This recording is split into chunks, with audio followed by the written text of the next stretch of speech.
podcast called Jellison Podcast. He probably doesn't remember this at all. Yeah, we work together. It's easy. This is kind of real, like holy shit. And so it's really cool to get to be a part of that. Hey, you know how it is, though. Hey, when you now tune into the biggest ever. We're not here just to take part. We're here to take over. I don't remember that. That's crazy. What's up, everyone? We're back with episode 150 of the Jellison Podcast. And for this special episode, I had to bring my guy back. Third time coming on, basketball trainer for CTA. The point god himself was Jackson Lou. Jack, how you doing? Man, I'm doing good. How you doing, Doug? I'm doing great. Thank you so much for coming on. It's been about a year since I had you on. Remember we wrapped up the Purdue season last year. So, I mean, in that time, you got a new role with CTA. So talk a little bit about that and how that kind of came together.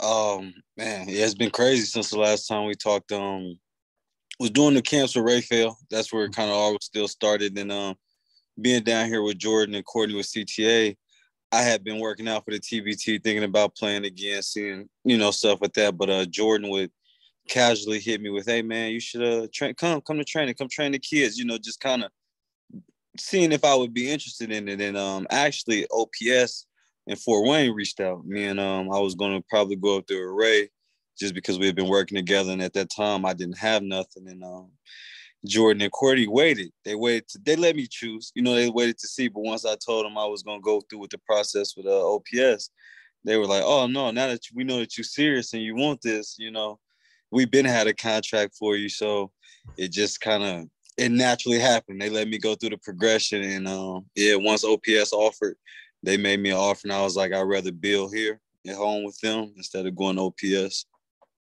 Yeah, I mean, I absolutely love what they're doing. I mean, they just opened up I don't know if they bought a barn or they're just using someone else's up in Lafayette.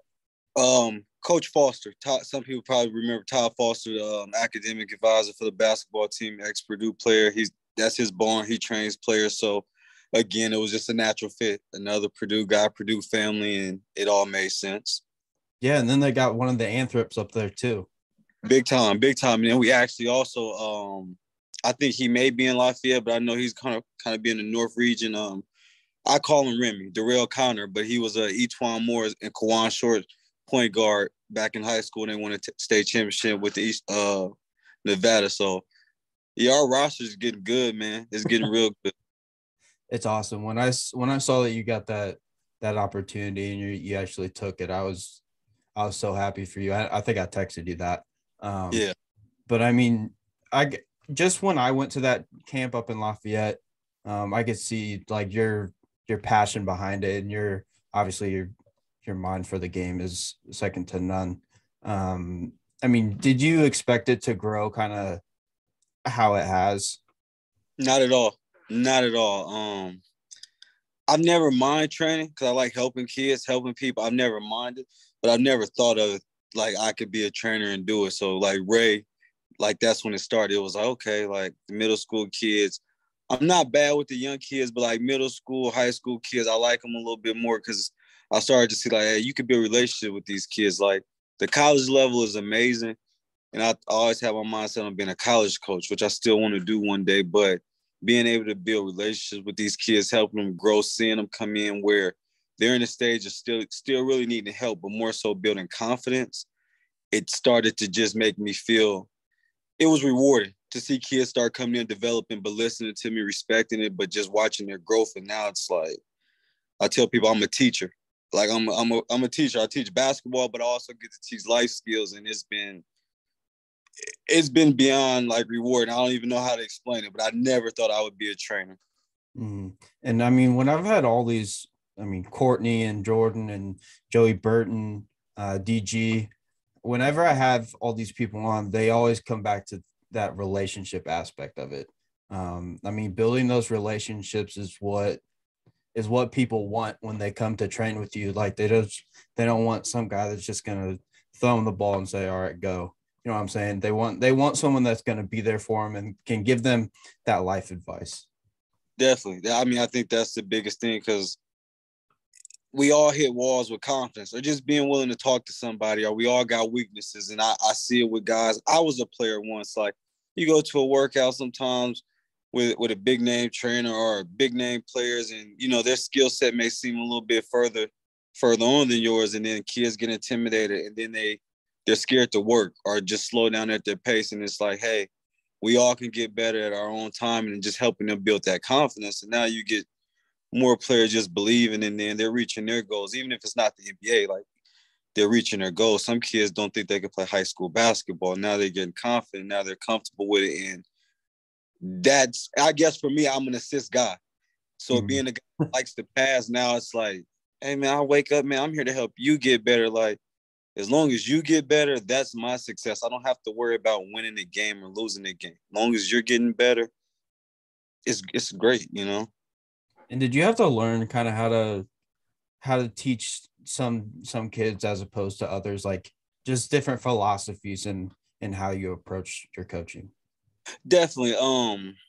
You got obviously terminology. So first things first, you got to kind of, try to get to understand their terminology, introduce new terminology. And then every kid's skill set is obviously different. I've been fortunate. I've had Indiana All-Star come in here. Some guys that's ranked in the state, and you see what their skill set, you know what I mean? Like, it's some things I can advance, show them.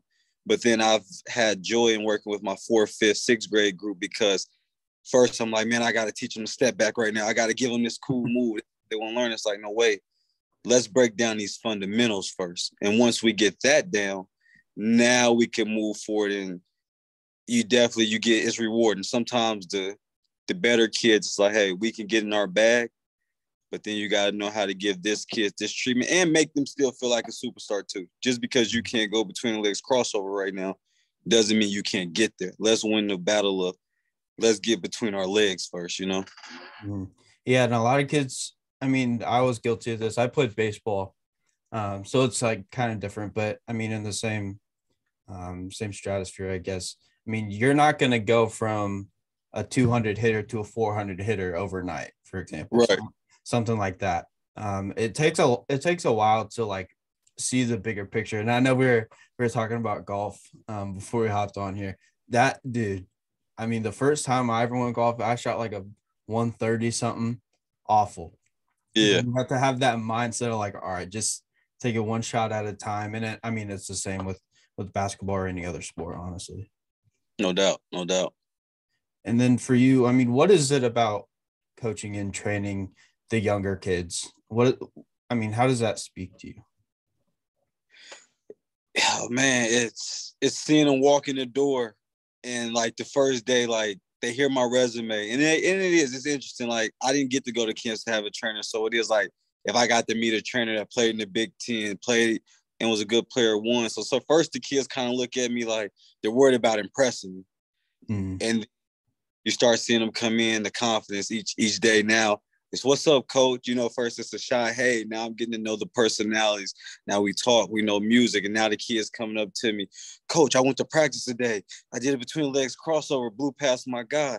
And you just see the excitement, but now the more eagerness and willingness to learn. So I think for me, it's more rewarding that, hey, they want to learn from me. It's not necessarily about me that I know the best skill set. Like, these kids are becoming comfortable to come in here with me and want to learn from me. And that's probably the coolest thing. And I know you kind of brought it up a couple times, but did you ever go to camps when you were coming up? I think I went to one. A friend of mine, he had a big brother, lived in Chicago. I think he took like the Bulls Academy one time when I was in 4th grade. Other than that, it was all park ball, 3-on-3. Just get it how you live. I mean, that's certainly changed in the last handful of years. I mean, even since when you were coming up, I mean, now you can go anywhere and train. There's so many, and I mean, especially in Indiana, we can't speak for other states or whatever, but I mean, there's a ton of good options wherever you are in the state to go and train and get great basketball insight. Agree. Me and PJ Thompson was actually talking about this. That was a couple months ago when I was at Purdue, and just we were comparing the difference in our eras, because when we were at Purdue, my era, we always played open gym, but back then the coaches couldn't touch us for practice in the summer. It was pretty much weightlifting, open gym, and you work out on your own. And then PJ was just talking about his father was a trainer. So his expectations just coming in from high school, he had a trainer. Mhm. He feel right sometimes not having a development coach, so they would go back to Indy and things like that. And I was just like, that gap has changed so much where people do invest, which is smart because everybody's starting to understand it. But like I said, so many trainers now, and just PJ's era compared to my era, they all have trainers. Like I said, everybody has a trainer, and there's good trainers everywhere. You just got to find the one that works for you. Yeah, and it's crazy. Like when I had Joey Burton on, he was telling me about. I mean, he would go to Philly to work out with George Niang during the season. Yeah, That was mind blowing to me. I didn't know that would happen. And I mean, I don't know if that happens at Purdue or other Big Ten schools or what, but. well, I think it's gotten better, but I think, obviously PJ gets that role as player development coach. We didn't have a player development coach, even when PJ were there. So you get guys like that, but then probably a Joey Burton. I mean, I know I would do it for a Purdue guy and even another guy trained, like just the thing of if they call me like, man, coach, my shot just not falling on, just that relationship we got built. I would drive up there for a day it's more hanging out and just we got that report, give, I guess, that kid maybe just that extra ear sometimes. I mean, coach then maybe saying some things, which coach is probably saying the right thing, but just like the parent effect, sometimes you just need your trainer, somebody else to say the same thing to get the message across. Yeah, no doubt. How do you think this generation of hoopers, specifically like the age range, Jesus, that you're coaching, how has it evolved since you were going through the AAU circuit? It's a lot. They understand the business more, which is kind of like it's a gift and a curse. Because like you got kids. Sometimes I see them. Everybody wants a trainer, but then it's like I've heard kids say like, man, I won't play on concrete. And it's like, I understand from a physical standpoint, like you don't want to kind of be out there, but then it's like some of that park basketball is just what you miss. And some of that physical toughness, like, hey, you're not getting that foul out here. I think that's a little bit changing the game, but I guess it's a business now. So many people understand it in hindsight from a business. So I think some life lessons for kids going through the basketball ups and downs get taken away because of the business part now, and everybody's out sometimes for self instead of team sacrificing. But they are also too more skilled than us because these kids are coming in and getting up 1,000 shots in the summer. Like 1,000 shots nowadays is not a big deal. I was growing up, like you hear a dude like, man, I'm trying to make 500 jump shots today. It's like, that's nothing no more, working during the season. Like I never thought at first, hey, you got your trainer, you can still go rep shots out, hit the weights during the season. These kids, they're doing all of that. I remember AI. They're like, do you ever lift weights in the season? He's like, nah, that shit was too heavy. Like, no, I will admit that, like, until I got to college, and then sometimes, like, that's a regret of mine a little bit. Like, high school, I was naturally just gifted, physically strong, and I was like, yeah, you should go in the weight room, see what happens. Like, nah. Then I get to Purdue, and I got in the weight room, and I was already out of it. I was like, no, but I seen the difference, like, just in my strength and my body. But it's like, nah, I don't want these weights. Let's just go hoop. Yeah, damn near. That surprises me that people won't play on concrete. I mean, even when I was a kid, we'd go play anywhere. Yeah. And I'm not even, maybe it is different, I guess, because you're talking about the business aspect. But like when I was a kid, we'd just go play wherever there's a hoop. Yeah, I'm still with that. Like, I get you want to protect yourself, but basketball is basketball. Injuries can happen anywhere, and I get the safety of it, but it's certain lessons. You and I know, like, it's certain lessons in certain courts, certain gyms you only can get. You only can figure out, in certain places, you go here like, man, it's a lot of dudes, they foul over here. Like, you got to be tough-minded to come play over here. Other gym, man, these dudes shoot the lights out the ball. I got to be a shooter, so you got to get a taste of everything. European basketball is physical. Like, the first time I played there, they sent me from Purdue after I tore my foot. And I remember going over there and, like, them dudes are just physical. Like, I thought the Big Ten was physical, but dudes were physical. But then when I came back home, I was more physical. I'm dropping my shoulder and it translated. But if I don't go to Europe at 18, whenever they're 17, whatever they say, 20, I don't get that experience, Mm-hmm. Yeah, it is weird to see how the game's kind of changing. And then how different it is from, I mean, even division to division, like the Big Ten and Pac-12, two different types of basketball philosophy, I guess. Yeah, a lot. It's I mean, which is fun. Like, it's a lot more offensively open. Like, sometimes I do wish I would have played with less touching, but then also I do appreciate the physicality because it helped me on defense. It's a staple. So a lot of people like the entertainment up and down. So it's just I think it's you need a balance of both. Good teams still play physical defense. Yeah, I mean, you would have just dribbled around everybody. I would have loved in the Big Ten. Oh my God, the way we push each other, I would have loved it. Is it weird to watch a game now and see these little tic-tac fouls? And you're like, I mean, I got close. That one dude that got punched by Juwan Howard. Yeah, yeah, the one that laid you out. I mean, that wasn't a foul. Wasn't a foul. Yeah, and now you can't even touch people. Yeah, it's weird. It's like watching. It's like I try to tell myself, like, you can't be one of those old heads. Like, compare it only so much. Now, when they start calling certain fouls, it's like, come on now. Like, let the guys play. Like, these are young men. They're okay. But other than that, like, I just sit back and be like, it'd have been nice to have it. What do you think about that whole Juwan Howard situation? Oh man, it's sticky. It's a sticky situation. You know what I mean? Like, you just hate for it to happen because everybody's gonna have their opinion because their emotions are not in it.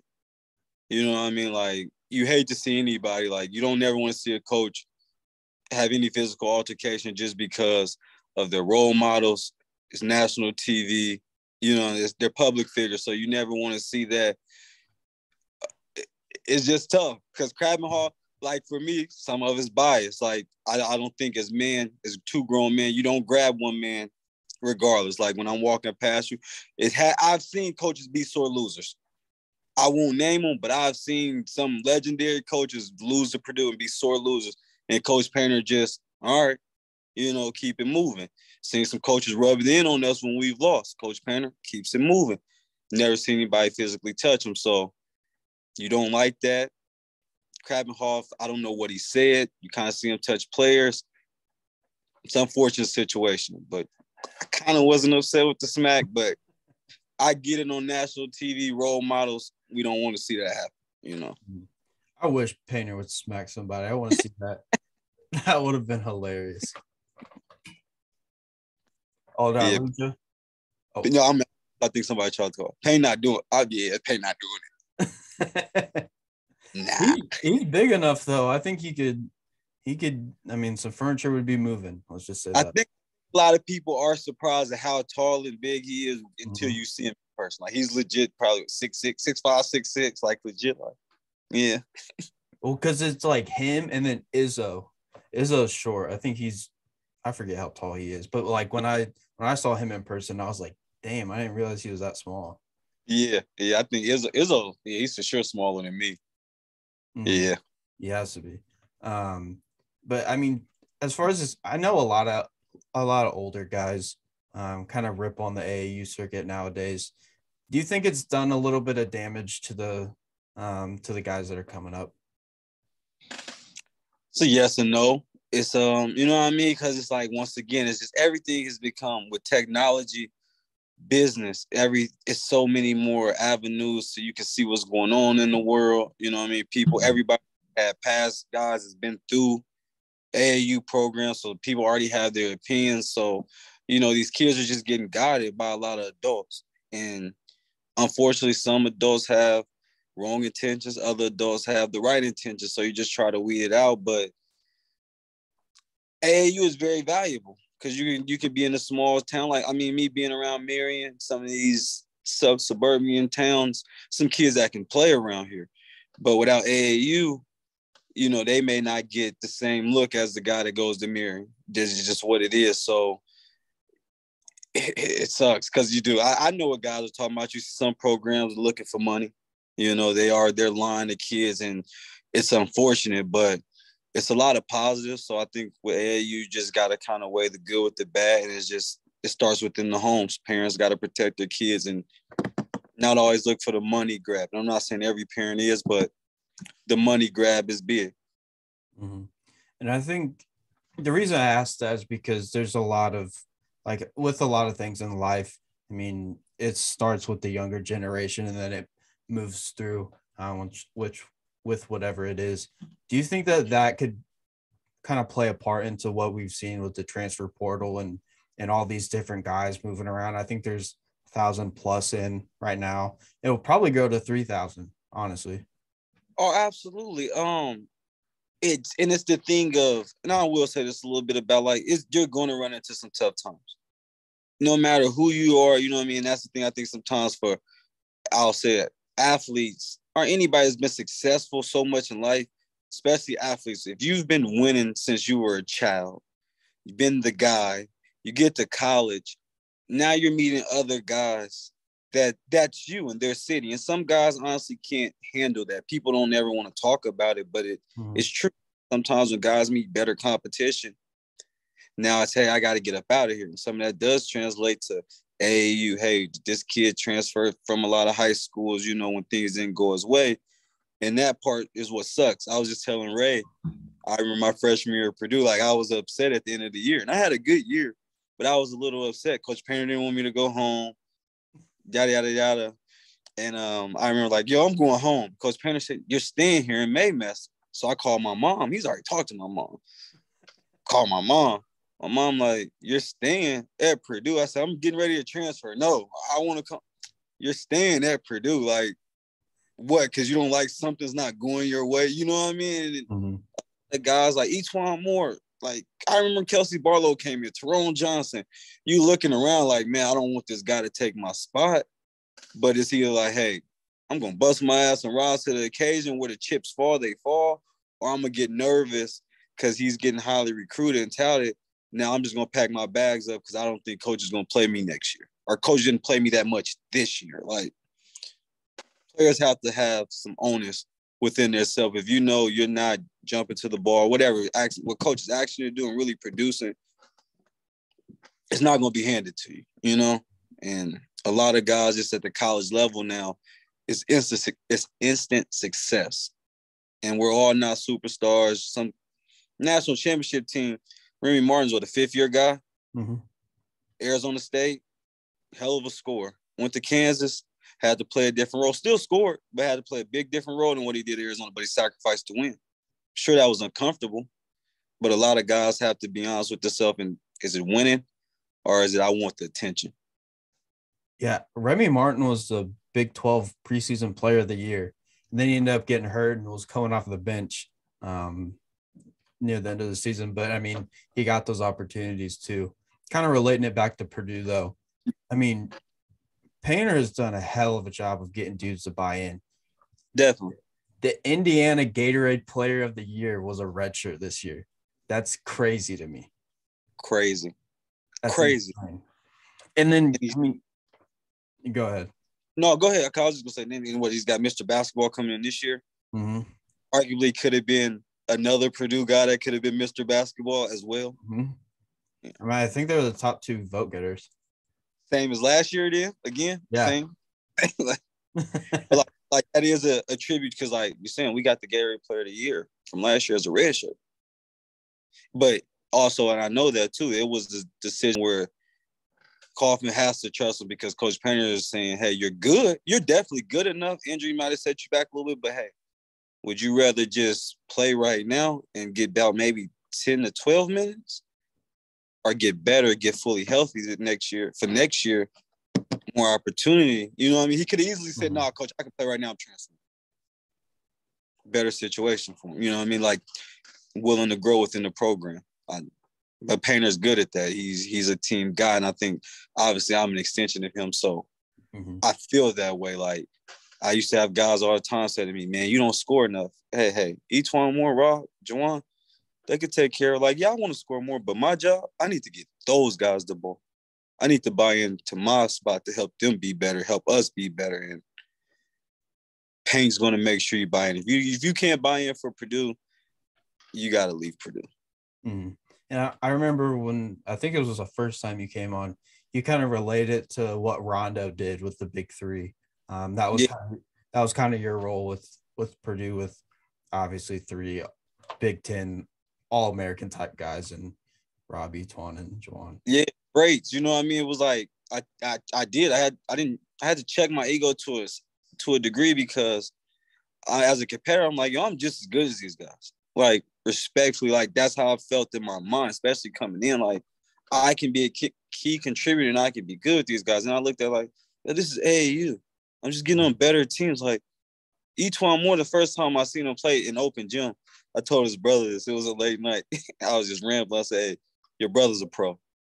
Like, flat out. And I've never called a guy just the competitor in me, not before. Like, I knew Eric Gordon and Mike Bees, but I would never just like, yo, they're pros. It's like, Juan Moore was the first guy I was like, yo, he's a pro. Like, he's a pro. You know what I mean? It's like Rob was there. It's like, he's a pro. And Juwan development. I got to see Juwan. That's what I love about his story, too. It's like, he had to earn it a little bit more. People just remember Juwan his last couple years. I remember coming in, and he was hungry for that spot. He didn't transfer, worked at it. You know what I mean? But it's like, yo, these 3 dudes, studs. All I got to do is pass. I get a layup or 2 here or there, like, let's win the championship. That's smart, you know? Yeah. As far as Purdue this year, obviously it was kind of disappointing, just because of the preseason expectations and all that. Wanting to get to a Final Four and then losing in the Sweet 16 again. I mean, what were your main takeaways from that run to the Sweet 16? Oh, man, it sucks sometimes. For me, I felt good. I felt good going into the tournament, because I'm like, yo, we played well early in the year. We got to be the #1 team in the country. We stayed top 10. Like, we never faltered under that. Of course, we're going to have ups and downs. And I kind of got excited when we kind of started struggling at the end of the Big Ten, because in my mind, through the history of Purdue, we always peaked right then. And normally we win the Big Ten, or we win some games that could have went the other way, and we're just playing well. Then in the tournament, Big Ten, we maybe lose the first round or early second round exit, and then the NCAA tournament kind of the same. So the way it was lining up for me, I was like, oh, we're set up to make a big run in the tournament. Then we do get the breaks we need. And fortunately, that's the part that sucks about the tournament. Is like, when we got St. Peter's, respect to St. Peter's for what they did, but I was like, oh, this is the year. Like, it's lining up perfectly for us this year. And, you know, it's like, it wasn't. Ball didn't land where it wanted to for us, but overall, great season. Like, the pressure those guys were facing all year, that's hard to do. And the consistency, I mean, they played well. You know, obviously we would like to see some things go our way, maybe turnovers, you know, here and there. But I take my hat off to those guys, man. They had a hell of a year, hell of a season. They did some things that Purdue history's never been done. So now they've allowed us to build forward with that. They, you know, won a national championship, but we've seen how many great teams never sniffed the Final Four. So I think they had a hell of a year. I commend them. I mean, it does suck, because obviously we all want to see Purdue go to the Final Four and make a championship run, but I don't know, just haven't gotten over that hump yet. And I mean, the time's coming. It's coming. Within the next 5 years, I guarantee we'll go to a Final Four, maybe even 2.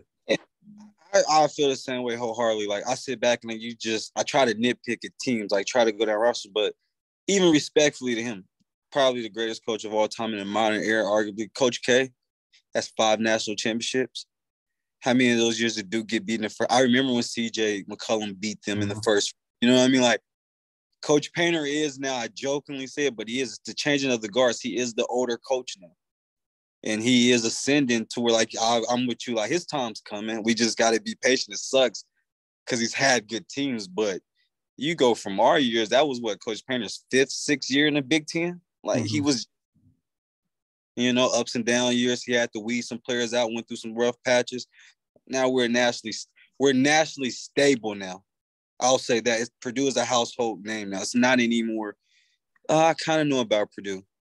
Kids know about Purdue, and that's what we needed for Purdue University, even to compete with some of the players we're getting now.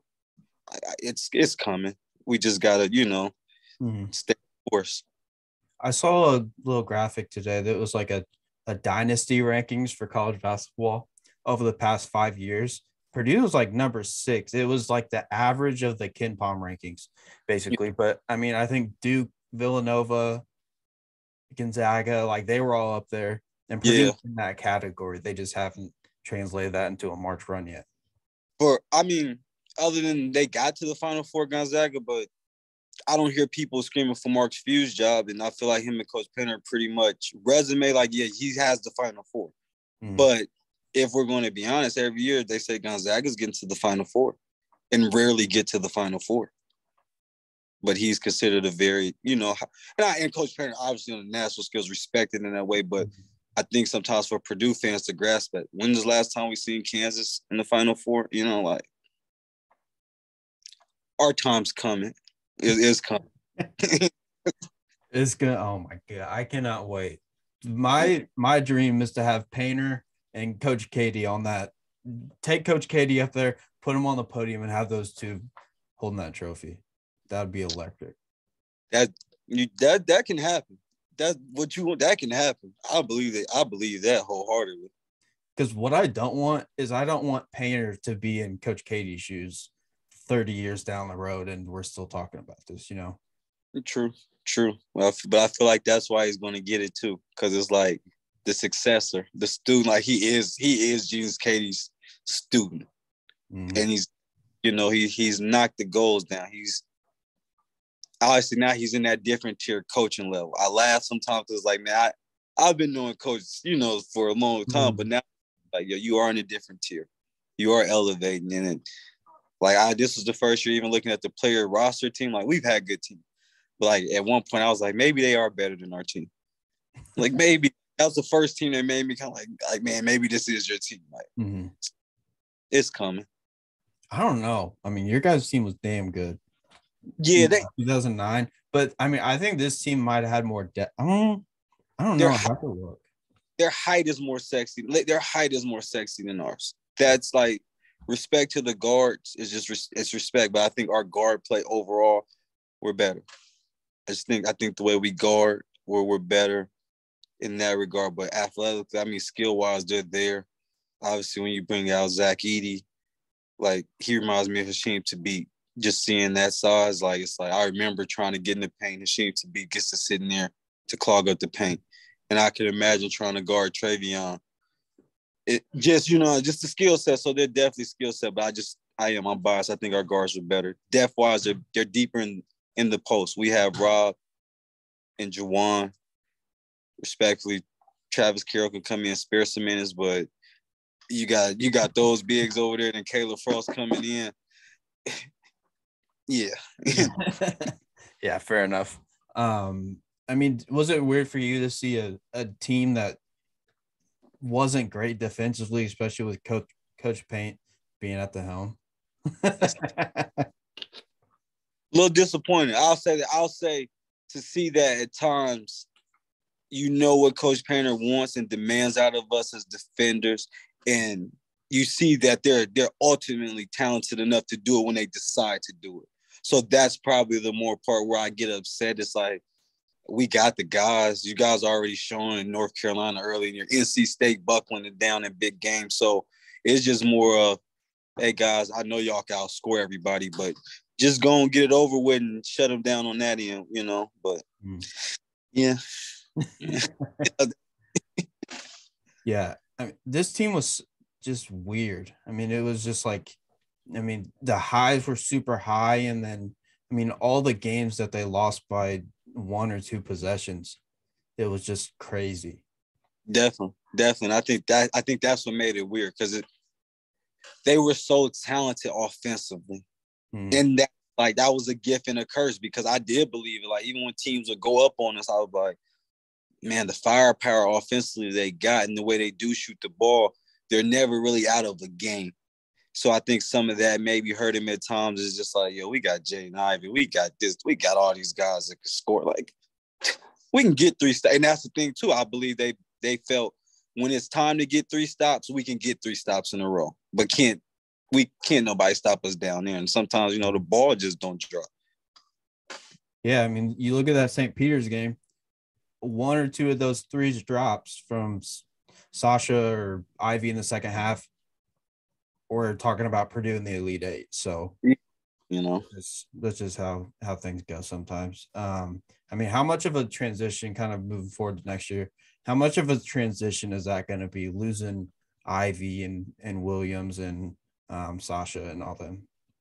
It's going to be big. I think it's going to start with who's going to be kind of that captain in that locker room. The summer's big, you know what I mean? Because you do have to get over the effect of Jaden Ivey's not coming through that tunnel anymore. Travion's not coming. Sasha's gone. Eric Hunter's gone. So now you're looking at guys in the regard of who wants to step up. Because just calling a spade, we're all competitive. So, you know, you're in the back waiting on your moment. So now it's those guys' turns to take the reins. Who's going to, you know, we got a winning culture. We know what it takes to be a winning team. So it's going to be on those guys just this summer who's going to take reins, hold each other accountable, and know that Jaden Ivey and Travion and those guys are not walking in. But we got the talent. They just got to, you know, the summer's big for them at coming together as a unit because they're going to have to figure out their new identity. Mm-hmm. Yeah, it's gonna be weird because, I mean, you're losing, what, 4 of the 5 out of the starting lineup? 3? Yeah. Well, 3 out of the 5, I guess. I mean, I think Mason Gillis will step up and be that leader in the locker room. But, I mean, aside from Edie, I don't know who's going to step up and be that second option or even first option to surpass Edie in terms of scoring. I mean, Newman has all the tools for it. He was kind of in Paint's doghouse, I guess. I don't know what the hell was going on with all that. He didn't play for a while, but I mean, he's one of the more talented guys, even on this past year's roster. Yeah, I think Brandon Newman can have an exceptional year. I think it's time for him to make those strides. I think at the end of the year, even with him being in Payne's doghouse, he showed Purdue, and obviously I know Coach Painter, that he can do everything Coach Painter's asking him to do. You know, be a like defender. We know you can score buckets, but we need that we need you on the defensive end because you can cause problems, great size, and you're able to do it. It's not like that you're not capable. So I think he makes big jumps this year. I'm rooting for him, obviously. Zach Edey, obviously, is Zach Edey. Mason Gillis is the glue guy. I'm with you. Like, my mom loves Mason Gillis. Like, it's crazy, but Mason Gillis he's Purdue through and through. Like, even his facial expressions, you know, like he's never too excited, but he's always that guy making that extra effort play, loose balls, diving, but makes big shots, plays hard. So I think, like you said, he's a great leader. He's a great person to set the example. Caleb comes back, obviously. He has more experience. Trey's been sitting out, but he's been there. The coach, you know what I mean? I think a lot of those guys, they got the experience, the culture, so you're able to kind of keep that train rolling. And I think it's going to be fun, too, those young guys. It's kind of cool, like, I have motivation with respect to those guys is when E'Twaun and Jawan left, luckily I did have Rod with me, but I knew everybody was already saying, hey, this is not going to be probably a good year. And it's like, no, we're going to get over 20 wins, you know? So it's kind of that respect thing for those guys. I'm not saying I'm glad those guys are gone, but hey, we can continue to carry this on. I'm willing to take this role on, and Purdue is going to roll with us, and we got it, you know? Mm-hmm.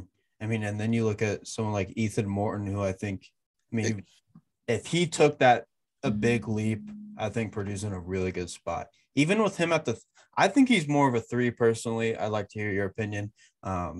When I see him dribbling and all that stuff, he doesn't strike me as a point guard as opposed to a Sasha type role.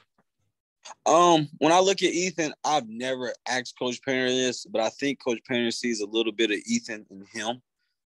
Just that tall guard. He's very reliable with the ball. He's not going to make bad decisions, but he's like a Swiss Army knife because, like you said, I think he can play the 3. Like, you don't have to say he's your starting point guard, but he can be the 1 through the 4. He can guard multiple positions.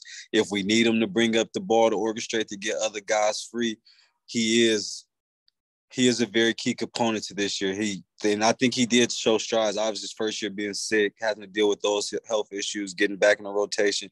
This year he had highs. He had a little bit of lows, but I definitely see a lot more positives. And I think, obviously, with him having more minutes next year, like you said, he can be really special and he can help us a lot. We can benefit from him. But I think I mean, the two key guys for next year are going to be Newman and Morton, as the roster is right now. I know Nigel Pack is on campus right now on his visit. Yeah. I'm assuming you've seen him. I've seen him. K-State, right? Yeah. Yeah. He's a bucket. Yeah. He's damn good.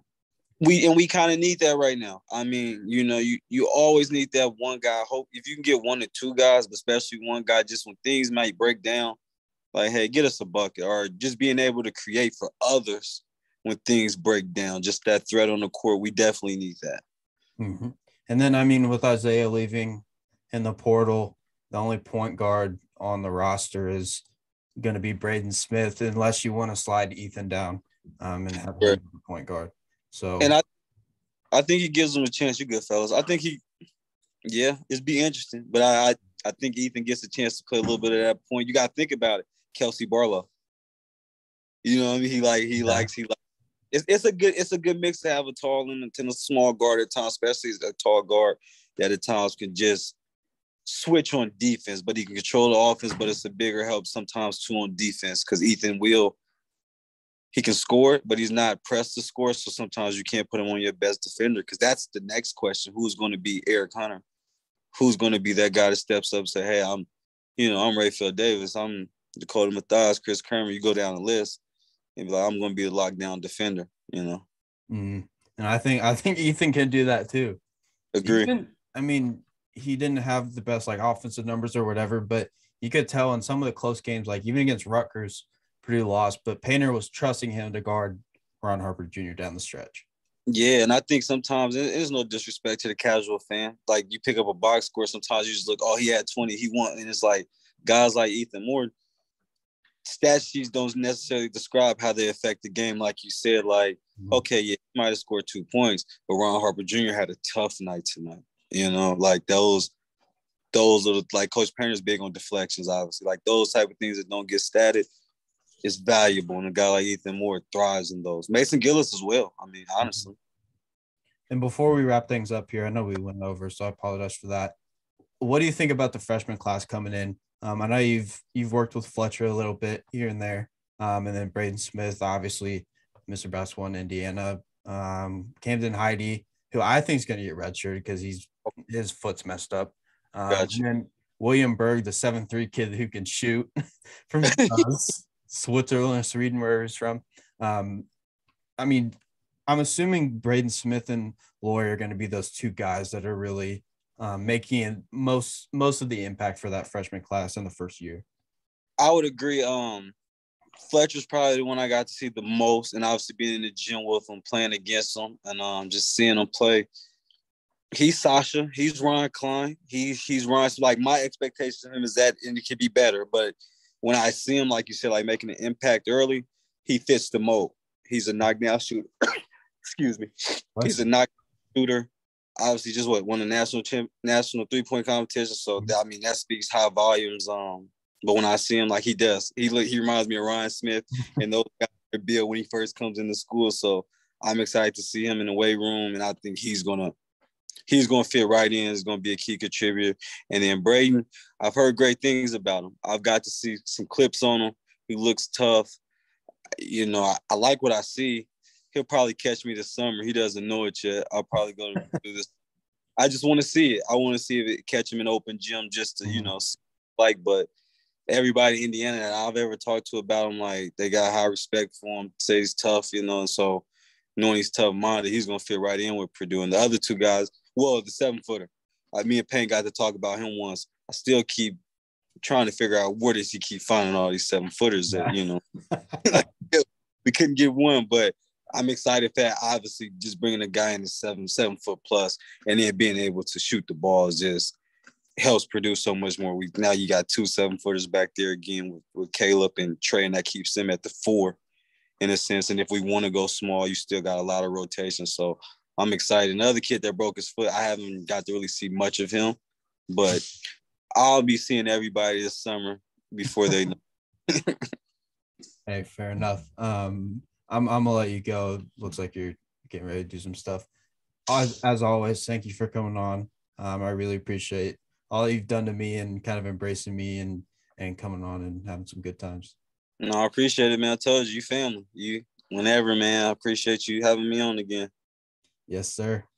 Have a good one. All right, you too, Doug.